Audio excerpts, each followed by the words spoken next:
काँग्रेस प्रवक्ते अतुल लोंढे आता आपल्या सोबत आहेत। अतुल लोंढेजी, आपल्यापर्यंत नारायण राणे नेमका काय म्हणाले ते पोहोचलं असेल। आपली पहिली प्रतिक्रिया त्यांच्या वक्तव्याबद्दल।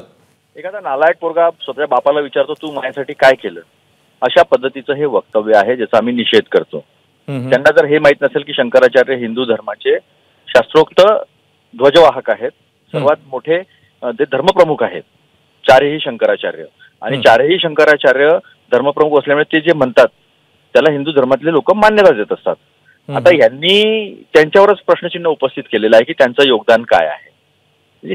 हे असं जसं राजकारणामध्ये आपण विचारतो की या आमदाराचं योगदान काय आहे, एवढीच त्यांच्या म्हणजे अंडरस्टँडिंगचं त्यांनी प्रदर्शन केलेलं आहे। आता आम्हाला हे बघायचं आहे की या हिंदू विरोधी वक्तव्याला, शंकराचार्यांच्या अपमानाला भाजप काय ऍक्शन घेते हे बघायचं आम्हाला। आम्ही तर निषेध केला। धर्माचा आणि धर्म आणि राजकारण हे दोन्ही वेगळ्या गोष्टी आहे। धर्माचं आपण राजकारणामध्ये धर्माचं नाव घेत नाही याचा अर्थ आपण धर्म मानत नाही असं थोडी आहे। धर्म ही व्यक्तिगत आणि खाजगी बाब आहे। या देशाचं संविधानही सांगतं की प्रत्येकाने आपापला धर्म आपापल्या पद्धतीने वापरावा, पण हिंदू म्हणून सगळ्यांचाच त्यांनी अपमान केलेला आहे, सगळ्यांच्याच भावनेला ठेच पोहोचवलेली आहे नारायण राणेंनी। आता त्याच्यावर भाजपा काय ऍक्शन घेते ते आम्हाला बघायचं आहे। आता खूप हिंदू धर्माचे खूप मोठे ठेकेदार आहेत ना भाजपवाले, आता धर्माचा अपमान केलेला आहे, धर्मप्रमुखांचा अपमान केलेला आहे यांनी, त्यांच्यावर काय ऍक्शन घेते बघायचं आहे मला। आता नारायण राणे असंही म्हणतात की एक तर तुम्ही जसं म्हणालात की एक योगदान काय हा प्रश्न त्यांनी उपस्थित केला, आणि दुसरी गोष्ट म्हणजे राजकीय अँगलने याकडे पाहिलं जातं असंही त्यांचं म्हणणं आहे। नाही, राजकारण तर भाजप करत आहेत, हे आम्ही नाही, हे शंकराचार्यांनी म्हटलंय। त्यांनी शास्त्रानुसार कशी प्रतिष्ठापना केली पाहिजे, त्याचे काय पद्धत आहे ही त्यांनी सांगितलेली आहे शंकराचार्यांनी।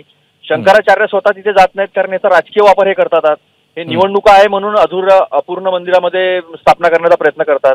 स्वामी निश्चलानंदांनी काय म्हटलं, अविमुक्तेश्वरानंदांनी काय म्हटलं, हे तर शंकराचार्य आहेत ना। मग आता शंकराचार्यांनी विरोध केला किंवा शंकराचार्यांनी योग्य ती गोष्ट सांगितली म्हणून हे त्यांना ट्रोल करणार का?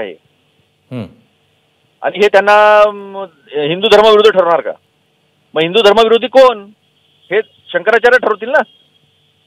ठीक, अतुल लोंढेजी खूप खूप धन्यवाद, आपण सविस्तरपणे प्रतिक्रिया दिलीत त्याबद्दल। तेव्हा काँग्रेसने या नारायण राणेंच्या वक्तव्याबद्दल निषेध व्यक्त केलेला आहे आणि टीका केलेली आहे, आणि काँग्रेसचं असं आता म्हणणं आहे की भाजप याबद्दल काय भूमिका घेते हे आता आम्हाला पाहायचं आहे। एबीपी माझा, उघडा डोळे बघा नीट।